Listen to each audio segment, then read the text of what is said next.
नमस्कार, स्वागत है आप सभी का इंडिया न्यूज में। मैं हूं आपके साथ शाफनी पटनायक। बुलेटिन की शुरुआत करेंगे। धारचूला में कांग्रेस विधायक हरीश धामी का बड़ा बयान सामने आया। कुछ भी हो जाए 2027 में कांग्रेस से चुनाव नहीं लड़ूंगा। 2027 में होने वाले विधानसभा चुनाव में निर्दलीय लड़ेंगे चुनाव। अपनी विधानसभा सीट छोड़ने से पहले जनता से राय लेंगे। बड़ी जानकारी, अहम खबर आपको बता रहे हैं धारचूला से, जहां पर हरीश धामी का ये बयान सामने आया, जहां पर उन्होंने कहा कि 2027 में कांग्रेस से चुनाव नहीं लड़ेंगे। 2027 में होने वाले विधानसभा चुनाव में निर्दलीय लड़ेंगे। कांग्रेस विधायक हरीश धामी का ये बड़ा बयान सामने आया है। इस वक्त की बड़ी खबर, अहम जानकारी से आपको रूबरू करा दे, जहां पर अपनी विधानसभा सीट छोड़ने से पहले हरीश धामी जनता से राय लेंगे। उन्होंने ये बड़ा बयान दिया है। बड़ी खबर आपको बताते, कांग्रेस विधायक हरीश धामी का बड़ा बयान, जहां पर कुछ भी हो जाए 2027 में कांग्रेस से चुनाव नहीं लड़ेंगे। इस वक्त की बड़ी जानकारी, 2027 में होने वाले विधानसभा चुनाव में निर्दलीय लड़ेंगे। बड़ी खबर, कांग्रेस विधायक हरीश धामी का ये बड़ा बयान सामने आया है, जहां उन्होंने अपनी विधानसभा सीट छोड़ने से पहले जनता से राय लेंगे। और उन्होंने कहा कि आने वाले चुनाव में, यानी कि 2027 में जो चुनाव होगा उसमें वे कांग्रेस से सीट नहीं लड़ेंगे। बड़ी खबर, अहम जानकारी आपको बता दें, कांग्रेस से चुनाव नहीं लड़ूंगा, ये हरीश धामी का बयान है। कांग्रेस विधायक हरीश धामी का ये बड़ा बयान सामने आ रहा है। बड़ी जानकारी आपको बता दें, 2027 में होने वाले विधानसभा चुनावों में निर्दलीय लड़ेंगे चुनाव। पहले आप लोगों ने मुझे बनाया, मैं आपके बीच आऊंगा, आपसे पूछे बगैर कोई प्रश्न नहीं।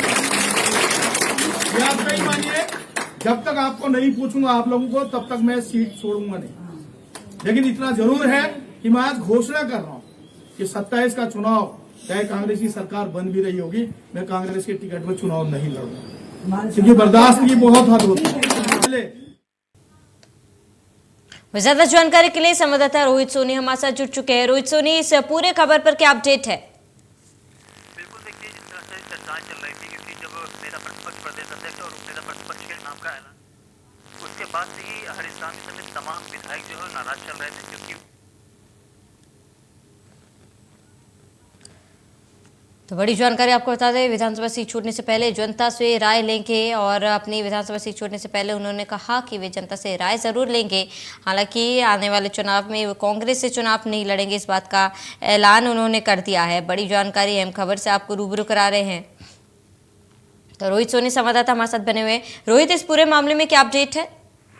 बिल्कुल, देखिए, पिछले कुछ दिनों पहले ही जो कांग्रेस के आलाकमान ने प्रदेश अध्यक्ष, नेता प्रतिपक्ष और उप नेता प्रतिपक्ष के नाम का ऐलान कर दिया, और जिसके बाद से जो तमाम विधायक नाराज चल रहे थे। मुख्य रूप से देखें तो हरीश धामी ने खुलकर इसका विरोध किया।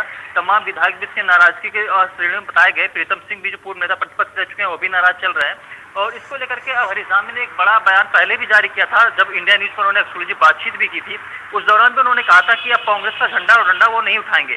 और वही स्थिति हुआ कि जब वह देहरादून से धारचूला अपने विधानसभा क्षेत्र पहुंचे, तो वहां पहुंचने के बाद उन्होंने जनता से बातचीत किया, और जनता को उन्होंने यह घोषणा जनता के सामने की है कि आगामी साल 2027 में होने वाले विधानसभा चुनाव में वह कांग्रेस से चुनाव नहीं लड़ेंगे, बल्कि वह निर्दलीय चुनाव लड़ेंगे। और इसके अलावा जिस तरह जो चर्चाएं चल रही थी कि वह अपनी विधानसभा सीट छोड़ सकते हैं, तो इसका जो इसके लिए फैसला लेने की बात भी जनता के ऊपर छोड़ा कि जनता जो कहेगी, यानी कि उनके विधानसभा क्षेत्र की जो जनता कहेगी, उसी की बात मानेंगे और उसी अनुसार काम करेंगे। तो कहीं ना कहीं एक बड़ा फैसला जो है हरीश धामी ने लिया है, और एक बड़ी घोषणा भी की है, जिसके तहत उन्होंने कहा है कि 2027 में विधानसभा चुनाव अब वह निर्दलीय लड़ेंगे। तो ऐसे में कहीं ना कहीं कांग्रेस में खलबली मच गई है। और इसके उलट अगर हम बात करें तो वर्तमान समय, यानी कि अभी फिलहाल कांग्रेस मुख्यालय में जो है पदभार समारोह चल रहा है। प्रदेश अध्यक्ष जो नवनियुक्त हैं करण मारा, वह पदभार संभालने जा रहे हैं। इसके लिए कार्यक्रम का भी आयोजित किया गया है, और इस कार्यक्रम में ना ही हरीश धामी पहुंचे हैं, ना ही प्रीतम सिंह पहुंचे हैं। तो एक बड़ी जो खलबली बची यही हुई है कांग्रेस के भीतर की, जो विधायक नाराज चल रहे थे, वो विधायक यहाँ इस कार्यक्रम में भी शिरकत नहीं की। इससे साफ स्पष्ट हो गया है कि तमाम विधायक नाराज चल रहे हैं, और वह कांग्रेस पार्टी और आलाकमान से नाराज है, लिहाजा वह इस कार्यक्रम में भी शामिल नहीं हुए। तो इससे अब चीजें साफ साफ हो गई है कि जो अभी तक नाराज विधायक चल रहे थे, वो अंदर खाने नाराज चल रहे, लेकिन अब खुल करके उनका विरोध भी दर्ज होना शुरू हो गया है। जी बिल्कुल रोहित, क्योंकि देखिए 18 तारीख को कांग्रेस के विधायक दल की बैठक भी है, जहां पर कहा यह जा रहा था जो नाराज विधायक है उन्हें मनाने की कोशिश जो है इस बैठक में की जाएगी। और ऐसे में बैठक से पहले ही ये बयान हरीश धामी का कैसे, किन मायनों में कैसे देखा जाए उनके इस बयान को? क्या कल जो बैठक होगी उसमें हरीश धामी जो है वो शिरकत करेंगे? बिल्कुल, देखिए, इस बयान से तो पहले स्पष्ट हो गया था, जिस तरह से हरीश धामी ने खुल करके विरोध करना शुरू कर दिया, तो इससे स्पष्ट हो गया था कि अब कांग्रेस से झंडे डंडे नहीं उठाएंगे। कांग्रेस पार्टी से वह दूर रह करके काम करेंगे। और वो वर्तमान स्थिति आज ही देखने को मिल गई, क्योंकि आज प्रदेश अध्यक्ष का जो है पत्रकार समारोह चल रहा है, उसमें भी हरीश राम शामिल नहीं हुए। तो ऐसे में यह कह सकते हैं कि कल जो यशपाल आर्य के पदभार समारोह होगा, उसके बाद विधायक मंडल दल की बैठक होनी है, तो उसमें भी वो शामिल नहीं होंगे, क्योंकि वो वर्तमान समय धारचूला में है और फिर जनता से बातचीत कर रहे हैं। और यह भी बता दें कि तमाम विधायक ऐसे भी हैं जो लोग वो पदभार में शामिल नहीं हो, तो कल विधायक मंडल दल की बैठक में भी शामिल नहीं होंगे। तो फिलहाल ये कह सकते हैं कि जो विधायक नाराज चले तो उनको मान मनोबल की कोशिश तो की गई, लेकिन अभी तक तमाम विधायक नाराज चल रहे, उन्होंने मानने के इच्छुक नजर नहीं आ रहे हैं। तो ऐसे में स्पष्ट है कि कल बैठक जो होगी विधायक मंडल दल की, उसमें भी तमाम विधायक शामिल नहीं होंगे। जी बिल्कुल, रोहित बने रहे हमारे साथ, जानकारी के लिए लौटेंगे। तो विधानसभा चुनाव में विभिन्न सीटों पर भीतरघात करने वालों पर बीजेपी अब शिकंजा कसने जा रही है। भीतरघात की शिकायतों और 23 सीटों पर हार के कारणों की समीक्षा रिपोर्ट प्रदेश प्रभारी दुष्यंत कुमार गौतम की उपस्थिति में पार्टी की अनुशासन समिति को सौंप दी जाएगी। और वहीं रिपोर्ट सौंपे जाने के बाद दुष्यंत गौतम ने कहा है कि कुछ जगहों पर अनुशासनहीनता हुई है। समिति अब 10 दिन में समीक्षा में उल्लिखित बिंदुओं का अध्ययन कर रिपोर्ट देगी, फिर इस मामले में आगे की कार्रवाई की जाएगी।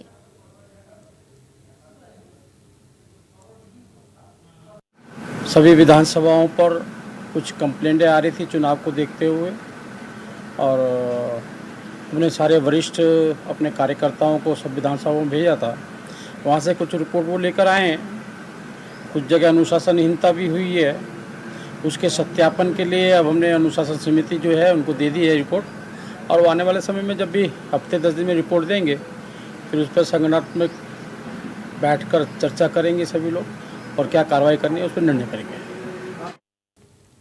तो ज़्यादा जानकारी के लिए संवाददाता रोहित सोनी हमारे साथ जुड़े हुए हैं। रोहित, क्योंकि जिस तरीके से बीजेपी भीतरघाट को का समाधान करने के लिए एक समिति का गठन किया है, इस समिति में कौन कौन मौजूद है और क्या कुछ पूरी जानकारी है?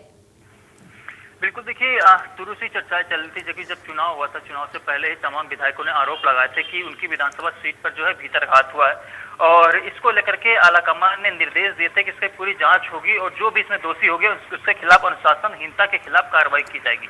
इसके अतिरिक्त जो इसके साथ ही जुड़ा हुआ है कि जो 23 विधानसभा सीटों पर भाजपा को हार मिली है, उसका समीक्षा बैठक शुरू से चल रहा था। इससे पिछले महीने ही समीक्षा का अभियान भी चलाया गया था, इसके लिए तमाम पदाधिकारियों की नियुक्ति भी की गई थी। लिहाजा अब सबका जो रिपोर्ट है धरातल से ले लिया गया है, और इस बात को जो प्रदेश प्रभारी दुष्यंत गौतम, उन्होंने इस बात को भी माना है कि हाँ, कुछ सीटों पर जो है भीतरघात किया गया है, लिहाजा उसकी सही ढंग से जांच कराए जाने के बाद जो भी इसमें दोषी पाया जाएगा उसके खिलाफ कार्रवाई की जाएगी। कुल मिलाकर अभी फिलहाल जो ये रिपोर्ट है अनुशासन समिति को सौंप दी गई है। अब अनुशासन समिति इस पर पूरा अध्ययन करेगा, और अध्ययन करने के अगले 10 से 15 दिन के भीतर वो अपनी एक फाइनल रिपोर्ट तैयार करेगा। उसमें दोषियों के नाम शामिल किए जाएंगे, किस पर कार्रवाई की जानी है, किस पर नहीं की जानी है, उन सबको रिपोर्ट फिर प्रदेश अध्यक्ष यानी फिर उसके बाद आलाकमान को सौंपा जाएगा, और उस रूप में जिस पर कार्रवाई की जानी है कार्रवाई की जाएगी। कुल मिलाकर यह जो शुरू से विधायकों का आरोप रहा है, और शुरू से विधायक इस बात कोशिश करते रहे कि उनके विधानसभा क्षेत्र में जो है भीतरघात किए गए हैं, और कई तमाम नाम भी सामने आए। इससे पहले अगर बात करें तो संजय गुप्ता जो एक्स MLA हैं, उन्होंने भी आरोप लगाए थे कि उनके विधानसभा क्षेत्र में भीतरघात किया गया। यमुनोत्री और गंगोत्री विधानसभा क्षेत्र के जो विधायक रह चुके हैं, उन्होंने भी आरोप लगाए थे। कुल मिलाकर इन आरोपों को लेकर के भाजपा यही कोशिश की है कि जिस भी संलिप्तता इसमें भी हुई है उनके खिलाफ कार्रवाई होनी चाहिए, जिसको लेकर के भाजपा संगठन काफी मुस्तैदी से काम कर रहा है, और जल्द ही इसकी स्थिति स्पष्ट हो पाएगी कि भीतरघात किसने किया है। जी बिल्कुल रोहित, तमाम जानकारी के लिए आपका बहुत बहुत शुक्रिया। तो हनुमान जयंती के दिन देश की राजधानी नई दिल्ली में ही नहीं बल्कि उत्तराखंड के रुड़की में भी शोभा यात्रा के दौरान पथराव के बाद हिंसा भड़क उठी। आपको बता दें, शोभा यात्रा में भजनों को बंद कराने को लेकर विवाद हो गया और एक समुदाय ने दूसरे समुदाय के लोगों पर पथराव शुरू कर दिया। साथ ही उपद्रवियों ने कई गाड़ियों में तोड़फोड़ की और आग के हवाले कर दिया। वहीं सूचना मिलने पर भगवानपुर पुलिस तुरंत मौके पर पहुंची। वहीं इस मामले में पुलिस ने ग्रामीणों की तहरीर पर 12 लोगों को नामजद करते हुए 40 अज्ञात के खिलाफ केस दर्ज कर गंभीर धाराओं में मुकदमा दर्ज किया।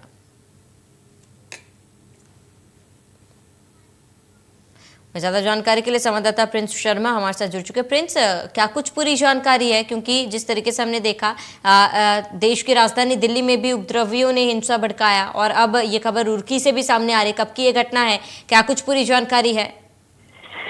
जी बिल्कुल श्रावणी, आपको बता दूं कि हनुमान जयंती जैसा कि कल देश भर में मनाई जा रही थी, वहीं हनुमान जयंती के उपलक्ष्य में रुड़की के भगवानपुर क्षेत्र के डाडा जलालपुर ग्राम का पूरा मामला है, जहां शाम के समय शोभा यात्रा निकाली जा रही थी और शोभा यात्रा जो है दूसरे समुदाय के जब मोहल्ले से गुजरी तो वहां पर मौजूद जो लोग थे तो बताया जा रहा है कि उनके ऊपर शोभा यात्रा के ऊपर पथराव करा दिया गया और पथराव के बाद स्थिति बहुत ज्यादा वहां पर गंभीर हो गई, जिसके बाद मौके पर वहां पुलिस भी पहुंची। वहीं इस पूरे मामले को लेकर जो है पुलिस के द्वारा ग्रामीण की तहरीर पर 12 नामजद लोगों के साथ 40 अज्ञात के खिलाफ मुकदमा भी दर्ज कर लिया गया है। साथ ही साथ बात की जाए, गांव में पुलिस बल और पीएसी भी पूरी तरह से तैनात कर दी गई है। अभी भी पूरे गांव जो है पूरा का पूरा सुरक्षा के घेरे में ले लिया गया है। वहीं पुलिस के अधिकारियों जो है उच्च अधिकारी जो है वे पूरे घटनाक्रम पर निगाह बनाए हुए हैं, जिसको लेकर कहीं ना कहीं जो पुलिस अधिकारी को यह कहना है कि चिन्हीकरण किया जा रहा है, वीडियो के आधार पर जो भी होगा चिन्हीकरण किया जाएगा। जिन भी लोगों के द्वारा उपद्रव किया गया है या जिनके द्वारा पथराव किया गया है, वहीं कुछ आगजनी की घटनाएं भी हुई हैं, उन सभी लोगों का चिन्हीकरण किया जाएगा और चिन्हीकरण करने के बाद उन सब जो है उन पर कार्रवाई की जाएगी। वहीं इस पूरे घटनाक्रम में मैं आपको बता दूं कि तकरीबन 1 दर्जन के आसपास जो लोग हैं वो इसमें घायल हुए हैं, जिनका अस्पताल में इलाज भी चल रहा है। और इसको लेकर वहां जो है देर शाम जबकि घटना घटी, घटना के बाद वहां हिंदू संगठन के लोग थाने में भी पहुंचे और थाने में पहुंचकर उन्होंने भी काफी इस पर हंगामा किया और कार्रवाई की मांग पर वो डटे रहे, जिसके बाद रात को ही शोभा यात्रा भी निकाली गई और पूरी भी शोभा यात्रा कराई गई है। हालांकि अभी पुलिस के आला अधिकारियों का यह कहना है कि इसमें जो भी दोषी होंगे, चाहे वो किसी भी समाज के हों, दोनों समुदाय में से, उनके ऊपर कड़ी कार्रवाई करते हुए उनका चिन्हीकरण होकर उन पर कार्रवाई की जाएगी। जी सर, बिल्कुल प्रिंस, क्योंकि कार्रवाई की गई है, जांच की जा रही है, लेकिन आगे ऐसी कोई घटना ना हो उसको लेकर क्या पुलिस ने सुरक्षा बढ़ाई है?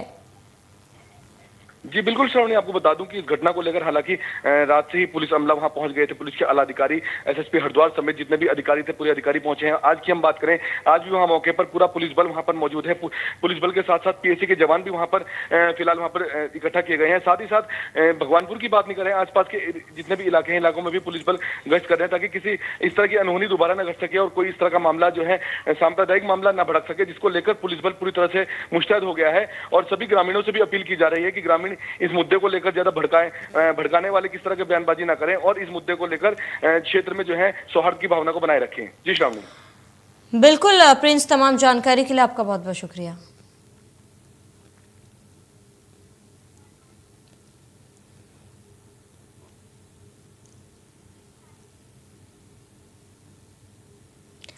वैसे बीच एक बड़ी जानकारी आपको बताते हैं, हरिद्वार से नगर निगम ऑफिस में चोरी की घटना, बड़ी जानकारी, अहम खबर आपको बता रहे इस वक्त की। नगर आयुक्त कार्यालय से कई फाइलें चोरी हुई है और सीसीटीवी कैमरा और डीवीआर भी ले उड़े चोर, बड़ी जानकारी आपको बताते हैं इस वक्त की। जहां हरिद्वार से बड़ी जानकारी, नगर निगम ऑफिस में चोरी हुई और नगर आयुक्त कार्यालय से कई फाइलें चुराई गई, बड़ी खबर, अहम जानकारी आपको बताते, सीसीटीवी कैमरे और डीवीआर भी ले उड़े हैं चोर, बड़ी जानकारी। नगर निगम प्रशासन में हड़कंप भी मचा हुआ है, तो जांच पड़ताल में कोतवाली पुलिस जुटी हुई है, बड़ी खबर, अहम जानकारी आपको बता दे। जहां पर हरिद्वार के नगर निगम ऑफिस में चोरी हुई, कई फाइलें चोरी की गई है, बड़ी खबर। नगर आयुक्त कार्यालय से कई फाइलें चुराई गई, सीसीटीवी कैमरे और डीवीआर भी ले उड़े चोर। तो नगर निगम प्रशासन में हड़कंप मच गया है, जांच पड़ताल में नगर कोतवाली पुलिस जुटी हुई है। तो तमाम फाइलें जो है वो नगर निगम ऑफिस से चुराई गई है और सीसीटीवी डीवीआर भी चोरी कर ली गई, बड़ी खबर आपको बता रहे हैं, जहां पर नगर निगम ऑफिस में चोरी हुई है। तो फायर सीजन में चढ़ते पारे के साथ आग की घटनाओं ने वन विभाग की चुनौतियां बढ़ा दी है। बताते ही अल्मोड़ा में पर्यटक स्थल के जंगलों में लगी आग एक रिसोर्ट पर पहुंच गई है।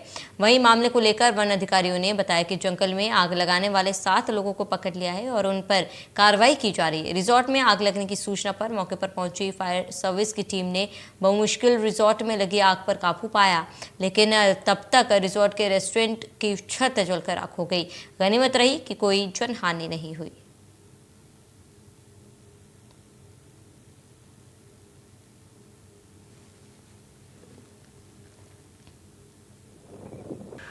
कल दिनांक 16 अप्रैल 2022 को अल्मोड़ा वन प्रभाग अंतर्गत कसार देवी क्षेत्र में कालीमठ बीट में आग लगी। इस वनाग्नि की सूचना प्राप्त होने के तत्काल बाद फॉरेस्ट डिपार्टमेंट का स्टाफ उस क्षेत्र में गया और उसने आग बुझाने का पूरा काम किया। इसमें क्षेत्रवासियों से भी सहयोग लिया गया एवं पुलिस प्रशासन से भी सहयोग लिया गया। ये दक्षिणी ढाल की आग थी जिसमें चीड़ का जल था और तेज हवाओं के चलने के कारण ये आग बहुत तेजी से ऊपर गई और वहां जो पर्यटन क्षेत्र है जिसमें काफी सारे रिजॉर्ट्स तक बने हुए हैं वहां तक ये आग पहुंच गई। इसके बाद वहां पर इंपीरियल हाइट्स नाम के रिजॉर्ट तक ये आग पहुंच गई और वहां भी हमारे फॉरेस्ट की टीम गई, दमकल विभाग के कर्मचारी भी वहां पर गए, उन्होंने आग बुझाने का प्रयास किया। इस क्रम में वहां कुछ बिल्डिंग्स वनाग्नि से और उसके लगने के आग के कारण प्रभावित हुई, लेकिन काफी मशक्कत और मेहनत के बाद हमने वहां सभी लोगों को तो उत्तराखंड में चारधाम यात्रा को ध्यान में रखते हुए उत्तराखंड पुलिस एक नया प्रयोग करने जा रही है, जिसके तहत उत्तराखंड के 100 पुलिसकर्मियों को टूरिस्ट पुलिस बनाया जाएगा, जो आगामी चारधाम यात्रा में देश विदेश से आने जाने वाले तीर्थयात्रियों और पर्यटकों को एक गाइड की भूमिका में उत्तराखंड के अनछुए पर्यटक स्थल और धार्मिक स्थलों के दर्शन करवाएंगे। उत्तराखंड पुलिस महानिदेशक अशोक कुमार का कहना है कि पुलिस विभाग का यह प्रयोग आने वाले समय में मील का पत्थर साबित होगा, क्योंकि उत्तराखंड में बहुतायत संख्या में धार्मिक और पर्यटक स्थल है जिन्हें कोई नहीं जानता। देखिए, चारधाम यात्रा के संबंध में जो माननीय मुख्यमंत्री जी की बैठक हुई थी उसमें भी एक इस तरह की एक मंशा व्यक्त की गई थी कि पुलिस का रोल इस तरह के पुलिस क्रिएट करें हम, जिससे जो है टूरिस्ट फ्रेंडली हो जो।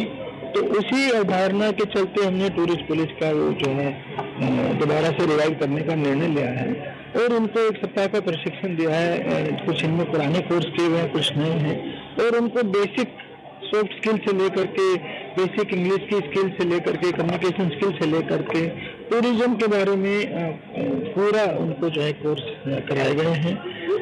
कैसे टूरिस्ट को डील करना है, कैसे उनकी मदद करनी है, वो सब रूल्स उनको बहुत अच्छे से हैं। तो उत्तरकाशी शहर को धार्मिक नगरी घोषित करवाने के लिए शहर के विभिन्न धार्मिक संगठनों ने हस्ताक्षर अभियान की शुरुआत की। इन सभी संगठनों का कहना है कि उत्तरकाशी शहर धार्मिक रूप से बड़ा महत्वपूर्ण है और यहां से गंगोत्री धाम के लिए यात्रियों का मुख्य पड़ाव भी है, इसीलिए उत्तरकाशी शहर को धार्मिक नगरी घोषित किया जाए।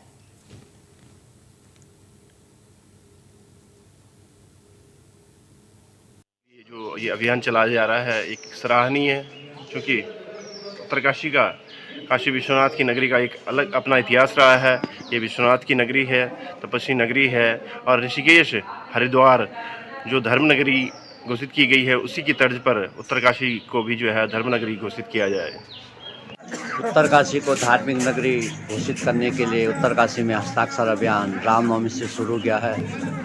सैकड़ों की संख्या में आज हनुमान जन्मोत्सव के अवसर पर हनुमान भक्तों के द्वारा यहाँ पे हस्ताक्षर। जब ऋषिकेश तीर्थ नगरी घोषित होते तो उत्तरकाशी में पुराण महत्व, नगर में लगभग 50 से भी अधिक पौराणिक महत्व के मंदिर हैं और यहाँ पे माँ गंगा का उद्गम स्थल उत्तरकाशी जनपद से है, तो इसको तीर्थ नगरी घोषित करने के लिए लोगों में एक विशेष उत्साह है और सभी लोगों की भावना है कि उत्तराखंड सरकार इसको तीर्थ नगरी घोषित करे और यहाँ के मंदिरों के, यहाँ के साधु संतों के रहने के लिए उचित व्यवस्था करे। नारायण, यहाँ साधु संत समाज उत्तरकाशी के अंदर रहते हैं, जो बखेड़िया परिवार के संत हैं, अपना रमते राम में रहते हैं। प्रिय संतों के लिए यहाँ पे कोई धर्मशाला या कोई रैन बसेरा ऐसा निर्माण किया जाए जो साधु संतों के रहने में या भोजन करने में कोई आपत्ति न हो। ठीक है, और हमारे तरफ से तो बस इतना ही कहते हैं और जब भी सभी भक्तों से निवेदन है कि साधु संतों के लिए अवश्य कुछ करें।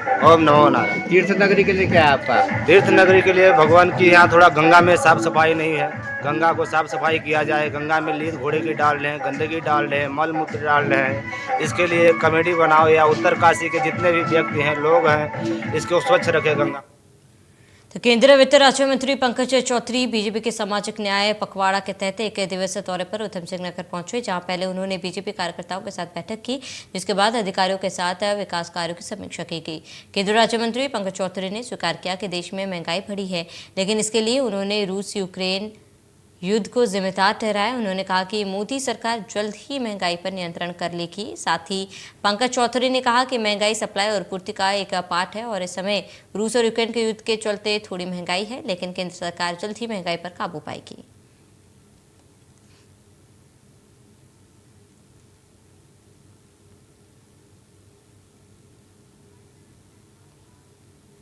चलिए इसी के साथ इस बुलेटिन में मेरे साथ इतना ही। देखते रहिए इंडिया न्यूज़।